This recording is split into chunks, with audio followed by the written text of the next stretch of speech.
ఇప్పుడు మనం శ్రీరూపంలో ఉన్న హనుమంతుని ఆలయం గురించి, ఆ ఆలయ విషయాల గురించి తెలుసుకుందాం. హనుమంతుడు శ్రీరూపంలో దర్శనమిచ్చే ఆలయం ఛత్తీస్గఢ్ రాష్ట్రం రతన్పూర్ జిల్లా గిర్జాబంద్లో ఉంది. ఒకానొక సమయంలో పృథ్వీదేవరాజ్ అనే రాజు ఈ ప్రాంతాన్ని పరిపాలించేవాడు. ఆయన హనుమాన్ భక్తుడు. అతను రోజూ హనుమంతుడిని భక్తితో పూజించేవాడు. కానీ అతను కుష్ఠవ్యాధితో బాధపడుతూ ఉండేవాడు. ఒకరోజు ఆయనకి శ్రీరూపంలో ఉన్న హనుమంతుడు కలలో కనిపించి, నీ భక్తికి నేను సంతోషిస్తున్నాను అని అన్నాడు. అంతేకాదు, నాకు ఆలయం కట్టి ఆ ఆలయంలో చెరువు తవ్వించి అందులో స్నానం చేస్తే నీ రోగం నయమవుతుందని చెప్పాడు. కలలో నుంచి బయటికి వచ్చిన రాజు ఆలయాన్ని నిర్మించాడు. విగ్రహం చేయించటానికి అన్నీ సిద్ధం చేయించాడు.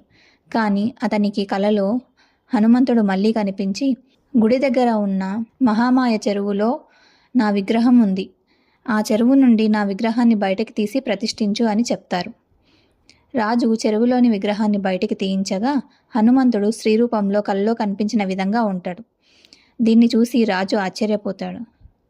ఆ రాజు ఆ విగ్రహాన్ని దేవాలయంలో ప్రతిష్ఠిస్తాడు. తరువాత చెరువులో స్నానం చేయగా రాజుకు ఉన్న కుష్ఠరోగం పోతుంది. అక్కడకు వచ్చే భక్తులు కూడా ఇలాగే చెప్తారు. భక్తితో స్వామిని వేడుకుంటే అనారోగ్య సమస్యలు ఉన్నవారికి ఆ సమస్యలు తొలగుతాయని.